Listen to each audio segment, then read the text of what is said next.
امریکہ کی ایران پر آگ فولاد کی بارش جاری، مسلسل چھٹی رات بھی ایران پہ فضائی حملے، امریکہ کے ایئرپورٹ بندر عباس اور بندر قمیر اور بوشہر میں حملے، 3 پل تباہ، 7 افراد شہید جبکہ 9 زخمی ہو گئے۔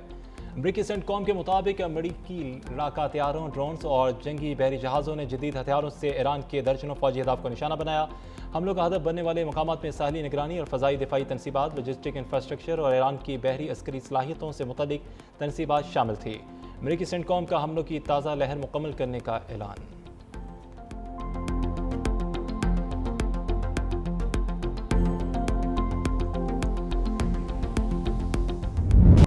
ایران کے بھی امریکی حملوں کے جواب میں سخت کارروائیاں، کویت، بحرین، قطر اور شام میں بھی امریکی اڈوں پر فضائی حملے۔ ایرانی پاسدار انقلاب کے مطابق حملوں میں ریڈار نظام، کئی ہیلی کاپٹر اور فوجی تنصیبات کو نشانہ بنایا گیا۔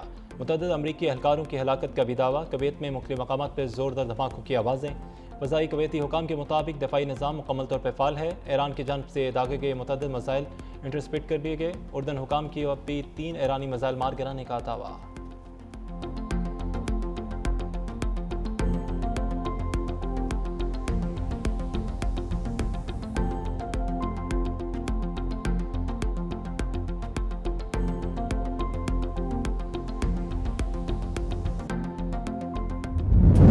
امریکی صدر کا الیکشن سے متعلق خفیہ دستاویزات جاری کرنے کا اعلان، ڈونلڈ ٹرمپ کہتے ہیں کہ چین ڈیٹا ہیک کرنے کی کوشش کر رہا ہے۔ امریکی فوج دنیا کی بہترین فوج ہے، کوئی ملک اس وقت عظیم نہیں بن سکتا جب تک الیکشن منصفانہ نہ ہوں۔ چینی حکومت چاہتی ہے کہ امریکی صدر الیکشن ہار جائے۔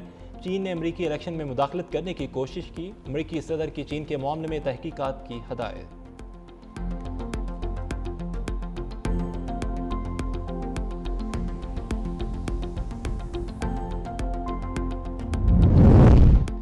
ایرانی وزیر خارجہ عباس اراغچی کا امریکہ پر جنگی جرائم کا ارتکاب کرنے کا الزام، کہا کہ بنیادی ڈھانچوں پر حملے، پلوں اور پاور پلانٹس پر حملے کی دھمکیاں جنگی جرائم ہیں۔ امریکی حملے UN چارٹر اور بین الاقوامی قوانین کے اصولوں کی خلاف ورزی ہیں۔ تمام حکومتیں ایسے جرائم کا ارتکاب کرنے والوں کے خلاف مقدمہ چلانے کی پابند ہیں۔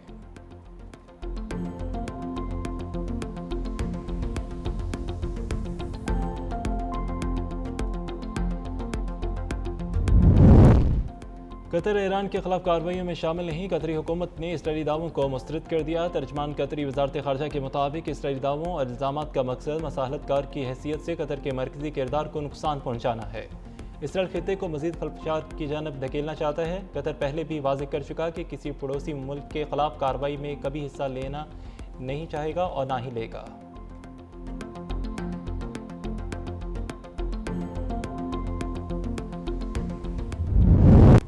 آبِ ہرمز کے بعد باب المندب بند کرنے کی بھی تیاریاں، ایران نے یمنی حوثیوں کو باب المندب بند کرنے کا پیغام پہنچا دیا۔ حوثیوں نے باب المندب کے قریب میزائل اور ڈرونز نصب کر دیے۔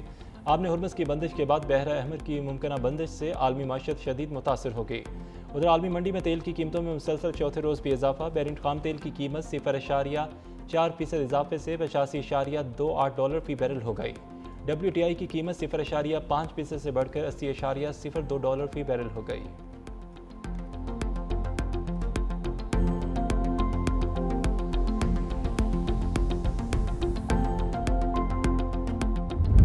ایران نے بحری جہازوں پر فائرنگ کی تو خمیازہ بھگتے گا، ترجمان وائٹ ہاؤس کیرولین لیوٹ کی پریس کانفرنس، کہا کہ ایران وعدوں سے پھرے گا تو امریکی صدر ٹرمپ اسے جواب دہ ٹھہرائیں گے۔ تہران کے ساتھ سفارتکاری کے لیے بھی ہمیشہ تیار ہیں۔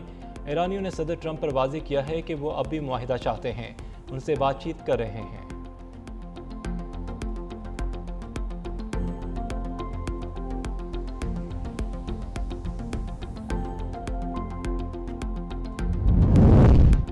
نائب وزیر اعظم اسحاق ڈار کا دورہ چین، شنگھائی میں چینی وزیر خارجہ وانگ ای سے اہم ملاقات ورلڈ آرٹیفیشل انٹیلیجنس کانفرنس کے موقع پر ہوئی۔ پاکستان اور چین نے ہر موسم کی اسٹریٹجک تعاون پر مبنی شراکت داری مزید مضبوط بنانے کے عزم کا اعادہ کیا۔ سی پیک 2.0 کے تحت اعلیٰ معیار کی ترقی پر تعاون بڑھانے پر اتفاق کیا گیا۔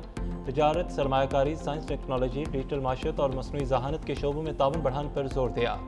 دونوں رہنما نے خطے اور عالمی صورتحال پر بھی تفصیلی تبادلہ خیال کیا۔ باہمی دلچسپی کے امور پر قریبی رابطہ برقرار رکھنے کے عزم کا اعادہ۔